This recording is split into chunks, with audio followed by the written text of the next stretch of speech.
Hello friends, this is Grief speaking. Today we're continuing our journey into the mini works of Junji Ito as I explain every one of his stories. In this video we're going to be going through Censor, one of the last English published Junji Ito works on the list, as well as a handful of short stories I've missed so far. This is basically wrapping up everything that's left before I head into Ito's two biggest mangas, No Longer Human and of course Uzumaki, which we'll be getting to next. But that's enough preamble. This is every single Junji Ito manga explained, part 9.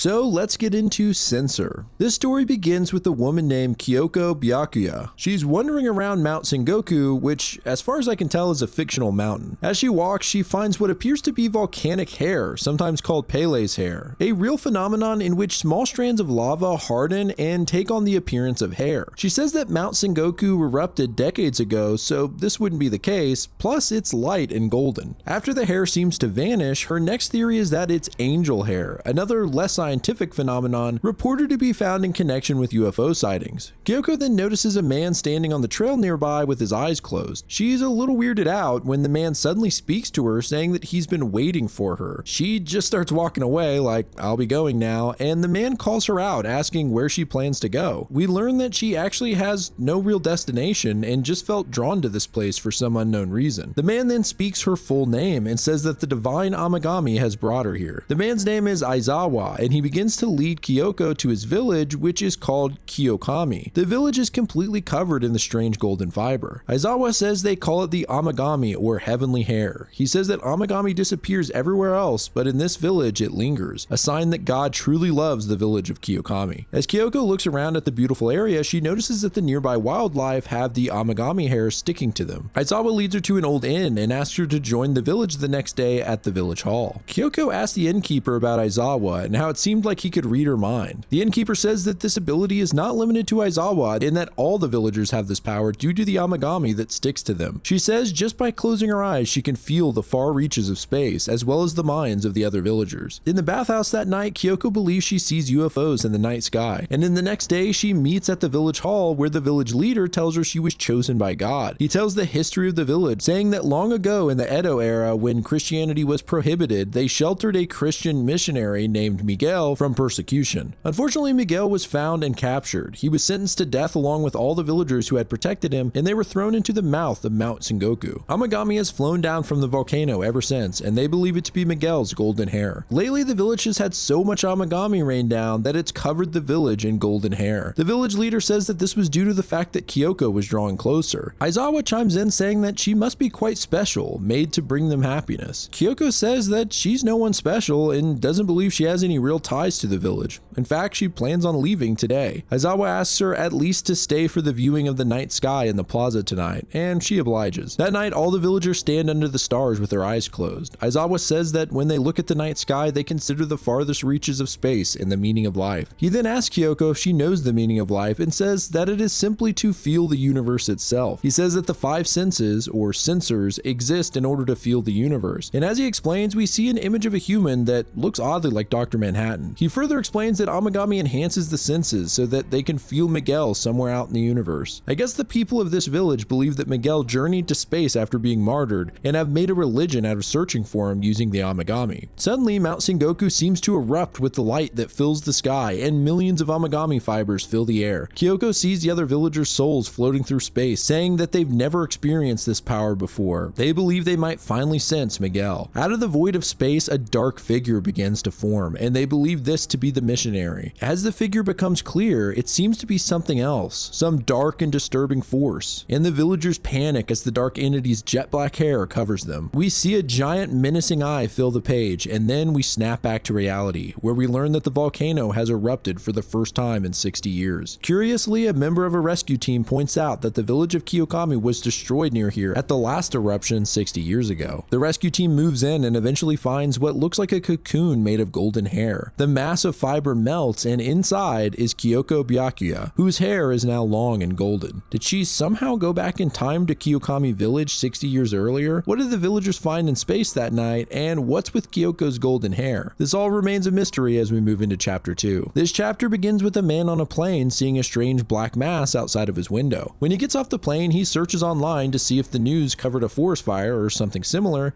but doesn't find anything. The man's name is Wataru Tsuchiyado, a no-name reporter. Back home, he sees a post on social media about a weird black cloud floating in the mountains. It looks exactly like what Wataru saw on the plane. After contacting the original poster, he finds the location the black mass was seen and goes to investigate. As he walks through the forest, he suddenly sees a woman with golden hair running through the trees. Wataru recognizes the woman as Kyoko Byakuya, the mysterious woman with gold hair who survived a volcanic eruption, and begins to chase her down. Before he catches up to her, however, Kyoko is apprehended by a man with long black hair, and a group of men grab Wataru and tie him up. The group leads him deeper into the forest, and he sees the massive black cloud floating above. Eventually, they arrive at a pyramid-shaped tent with a giant eye on it. I can't help but think this tent looks like Bill Cipher, I'm not gonna lie. Inside, the mysterious group tie Kyoko to a star-shaped crucifix, and the man with black hair introduces himself as Kaguro Ido, the leader of Indigo Shadow, a supra-mysticism group. He claims they're the only ones seeking real universal truth. Ido then uses a mysterious power to read Wataru's mind, revealing his full name and occupation, as well as perfectly recounting his journey here from the time he saw the cloud on the plane. Ido says the reason he can see into Wataru's mind is by accessing the Akashic Records, a library that documents all the information about the universe, past, present, and future. By the way, the Akashic Records are not an Ito invention. The concept has been around for a long time and is referenced by different spiritual groups. Anyway, Ido says that on the day Sengoku erupted, he was granted enlightenment, and a dark god from the far reaches of space told him to meditate using Kyoko as a medium. Kyoko apparently gained the gift of clairvoyance, and now the Indigo Shadow group meditates through her in order to access the Akashic Records. He says that the black cloud is actually information from the Akashic Records, and that he plans on growing it further as he slowly acquires all the information in the universe. Kyoko suddenly speaks up, saying that what he's doing has evil effects and that misfortune will befall him if he doesn't stop. Ido ignores her, and the group begins their meditation. Ido's eyes glow and his hair stands up as massive light surges through the crucifix. The energy has turned to flames and sets the tent on fire. Wataru breaks free and starts to cut Kyoko loose when he looks up to see the cloud is crashing down to the ground. It's really weird. Up close it looks like brains falling, and there's these giant eyes as well. Wataru manages to cut Kyoko free and get out of the way as the black mass crashes down on the tent. Kyoko then leads Wataru through a cave and out to safety before she disappears into the woods. Chapter 3 begins with Wataru lying in bed. He begins to hear a strange voice that seems to be giving meditation instruction or something similar, and says that this has been happening lately when he's about to fall asleep. Since Wataru's run-in with Kyoko Byakuya, he has been trying to track her down and learn as much about her as possible. He eventually gets some information from one of the medical staff that watched her after she was first found at Sengoku. Apparently, she was sent to a psychology professor named Yukio Kurudera, and that he took Kyoko to his father's clinic. Wataru tracks the place down and finds Dr. Kurudera Sr. The old man says that Kyoko had lost her memory and that she seemed to be in a strange trance when she arrived at the clinic. In a flashback, we learn more about Kyoko's stay here. Dr. Kurudera seemed to be shocked at the sight of her hair, and we learn that he lived in Kiyokami Village as a child, but moved 1 month before the eruption 60 years ago. But he still has a strand of amagami in his hair after all these years. Yukio, Dr. Kurudera's son, decides he wants to try hypnotherapy on Kyoko to try and help call her memories back. Sometime in the middle of the session, however, Kyoko freaks the hell out, shaking and screaming in pain. Dr. Kurudera believes she is being pulled back to reality. She screams in terror, saying that planets are vanishing and all the life forms on them as well. The doctor believes she's actually witnessing terrifying events somewhere out in the universe, and that massive amounts of information are pouring into her brain. Just as she seems to reach her physical limit, she calms down. It seems she finally found a way to close off the information flooding in. Yukio decides to try hypnotherapy again, expecting better results. He tells his father that he's made some progress and believes that although no words are exchanged, he can communicate with Kyoko psychically. Through this process, he can access some of her knowledge and begins to explain the meaning of life, just as Aizawa did back in chapter 1. Similarly, he says that we must perceive the universe using our senses. Dr. Kurudera notes that his son's treatment was taking a strange and obsessive turn. Shortly after this, Kyoko was kidnapped by the Indigo Shadow cult, and Yukio was driven into madness, obsessing over Kyoko in a truly creepy way, declaring that she herself is the universe. Yukio then began to hypnotize himself in order to try try and communicate with her again and fill every sense with her beauty. Suddenly, his sense organs began to enlarge, his tongue swelled up, filling his mouth, and his eyes bulged. This escalated in a truly grotesque fashion as his face transformed. His eyes, mouth, and ears exploded out of his face. Eventually, his body turned into a mass of neuron-like pieces and floated off into the sky. I mean, what the hell, man? Back in the present, Dr. Kurodera is brought to tears recounting the awful memory and blames himself, thinking maybe his Kiyokami bloodline was related. Later, Wataru lays in bed and begins hearing the voice again. Suddenly, his face deforms just like Yukio's, but this is only a dream.